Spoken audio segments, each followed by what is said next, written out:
Son las 2 de la tarde ya con 1 minuto. Hoy lunes, en Noticias en Flash, la opinión de Juan José Rodríguez Prats.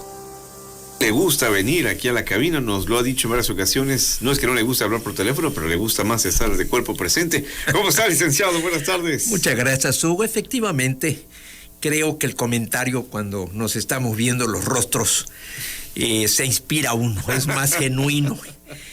Mira, yo creo que nunca hay que dejar de leer. El lema de la Ilustración, que para mí es el periodo más brillante en la historia de la humanidad, la segunda mitad del siglo XVIII, era sapere aude, atrévete a entender, atrévete a explicar lo que está aconteciendo. Y uno de los libros y un autor que yo recomiendo, porque tiene muchísimos libros, vivió un tiempo en México, es de los grandes pensadores del siglo XX, Erich Fromm. Su libro más famoso fue El arte de amar, muy breve, pero diciendo cómo debe ser la relación de parejas, la relación de hombre y mujer, y qué características debe tener para ser exitosa, para desarrollar en plenitud cada uno su personalidad. Y precisamente un libro que me permite en el remanso encontrar cierto alivio del tener al ser. Y ahí hay un párrafo que quiero destacar, y me parece que viene como anillo al dedo.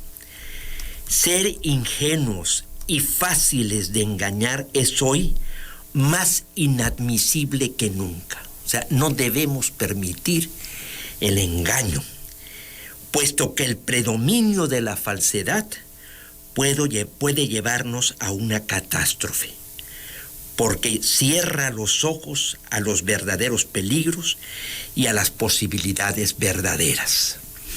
O sea, la verdad tiene una capacidad de detonar nuestra energía y quitarnos trabas para que podamos precisar los hechos. Y hoy nos hace falta objetividad. Estamos polarizados. O sea, está dificultándose el entendimiento y por lo tanto el acuerdo y por lo tanto el consenso y por lo tanto se debilita la cohesión social. Entonces, ¿qué sucedió en la elección? Al paso de los días se van esclareciendo los hechos y aquello que se celebraba como un evento democrático, como una participación ciudadana ejemplar, poco a poco van manifestándose cosas muy preocupantes. Y esto me permite precisar hechos. Y estoy dispuesto a discutirlos y en que estoy equivocado, estoy abierto. Porque, repito, lo que tenemos que hacer es un diagnóstico. Cuando más se deteriora la vida política, y yo diría la vida intelectual, es cuando disminuye nuestra capacidad para percibir la realidad. Entonces, de la percepción de la realidad, desde mi punto de vista, yo puedo precisar algunas cuestiones. Primero, tenemos un gobierno que está dispuesto a hacer lo que sea y a cualquier precio para preservarse en el poder. O sea, el presidente López Obrador es el jefe unipersonal del gobierno y de su partido. Están dispuestos a postular a quien sea, si promete ganar votos, como el caso de Félix Salgado Macedonio, que cuando recibe los ataques de una funcionaria de gobierno, de Erendira Sandoval, esta es cesada, no por incumplir con su deber de atacar la corrupción, en lo cual fue un rotundo fracaso, sino porque se insubordinó. Es el primer cese que el presidente hace. Los demás funcionarios del gabinete le han renunciado al presidente, pero aquí ella es cesada, y esto no hay duda que fue por los ataques que le hizo al ungido Félix Salgado, aunque después resultó la cosa peor porque este impuso a su hija. O el caso, por ejemplo, de David Monreal en Zacatecas, que es el fortalecimiento del cacicazgo de los Monreal.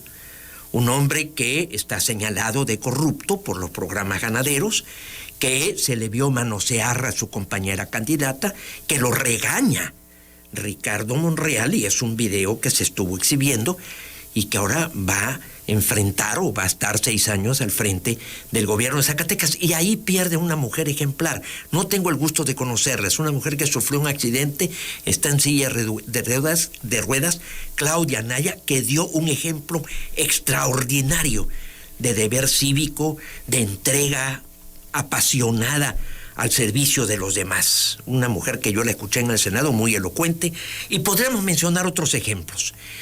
Pero está claro que están dispuestos a postular a quien sea, sin importar cómo se va a desempeñar en el cargo, y hacer lo que sea con tal de ganar. Y esto me lleva a que definitivamente el presidente López Obrador jamás va a permitir entregarle el poder a un adversario.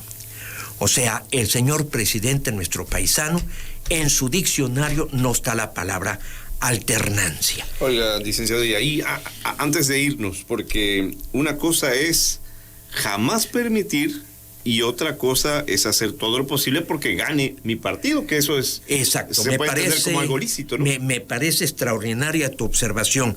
Sí, él va a intentar como sea, pero ya en los eventos, cuando haya percepción de que lo puede perder, está dispuesto a hacer lo que sea por impedirlo, sí. Que parece estar en un nivel más arriba. Sí, y hasta más peligroso. Sí, ese es el gran peligro hacia el 24. Lo que vimos en este año es una señal. Ahorita viene la farsa de la consulta. El año próximo, la revocación de mandato. Todo eso forma parte de la estrategia para que él pueda ganar la elección del 24, y entonces ya con los programas sociales afinados, que está claro que fueron ¿para qué se utilizaron? Porque por eso también hay un cambio en esa dependencia. Sale Gabriel García porque no fue suficientemente eficaz. O sea, el programa social en la política del actual gobierno está diseñado para seguir cautivando pobres. Y por eso, como cada vez va a haber más pobres, porque se están deteriorando los índices de bienestar, pues están garantizando una votación mayoritaria hacia el 24. Entonces, yo creo que está clarísimo que el señor presidente está siendo jefe de una facción, no el titular del Poder Ejecutivo. Y habla como tal. Entonces, y de aquí pueden venir muchas cosas, porque, por ejemplo, cómo México se está aislando, cómo esta decisión en contra de lo que acordó la OEA por 26 naciones y la ONU, condenando al gobierno de Nicaragua, de Daniel Ortega, del dictador Daniel Ortega y de su esposa Rosario Murillo, que están reprimiendo, que están encarcelando a sus posibles adversarios en el proceso electoral. Resulta que México y Argentina se abstienen. Esto rompe toda una tradición de defensa de los derechos humanos. Y podemos ver indicios muy preocupantes en materia de seguridad, en materia de salud. Entonces, yo siento que desafortunadamente también la oposición está desarticulada. Mi propio partido está en un problema interno para elegir dirigentes. Se anotan gente que desde mi punto de vista no tiene los antecedentes, los tamaños para dirigir el partido y convocar al panismo, que tiene una rica doctrina, que tiene una tradición democrática, para cerrar filas y dar la pelea. Entonces, estos son hechos. Quiero decir y poner énfasis en que estoy tratando de superar mis subjetividades, estoy tratando de superar un análisis partidista para poder transmitir en este espacio que generosamente ustedes me conceden nuestro supremo deber de precisar hechos para impedir que seamos engañados, para impedir que haya ocultamiento, porque si no tenemos un diagnóstico objetivo y realista, no vamos a ser capaces de tomar las decisiones adecuadas hacia el futuro. Ahora mismo yo creo que hay mucha gente, licenciado Rodríguez Prats, que está conforme con lo que pasa. Esa también es una realidad de la que se tienen que enfrentar los opositores, porque ustedes dicen, no está bien, pero la gente dice, bueno, si está bien, a nosotros nos gusta. Mira, hay un fenómeno raro en la ciudadanía, porque en estos extremos de gente que se resiste a ver la magnitud de la crisis, también hay gente que ve con repudio a la política. También hay gente que está manifestándose tremendamente en un enorme malestar. Entonces se nos está contagiando una enfermedad del desengaño, de la desconfianza, del rencor. Se está transmitiendo rencor desde el poder. Todos estos son elementos de una profunda crisis, de una profunda descomposición social. Si esto no lo entendemos, cada vez nos vamos a hundir más. ¿Qué queda en el comentario, licenciado, de los puntos que usted trae? Mira, hay muchísimos puntos. Lo más grave no es la concentración del poder. Hay mucha gente que habla de la concentración del poder. No, lo más grave es una situación de anarquía. Lo más grave es que haya un altísimo grado de impunidad.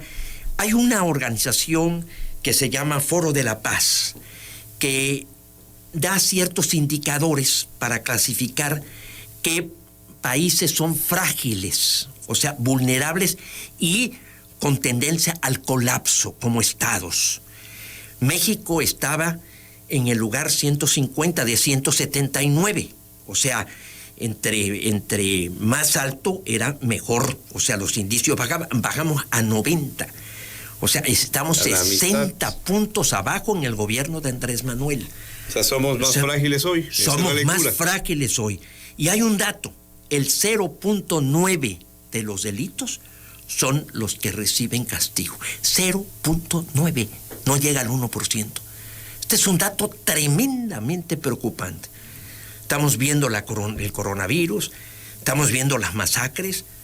O sea, cuando el presidente dice México está en calma y hay gobernabilidad, y nosotros estamos viendo estos detalles, bueno, es una situación esquizofrénica.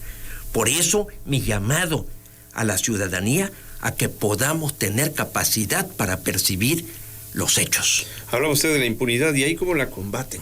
¿Cómo la combatimos?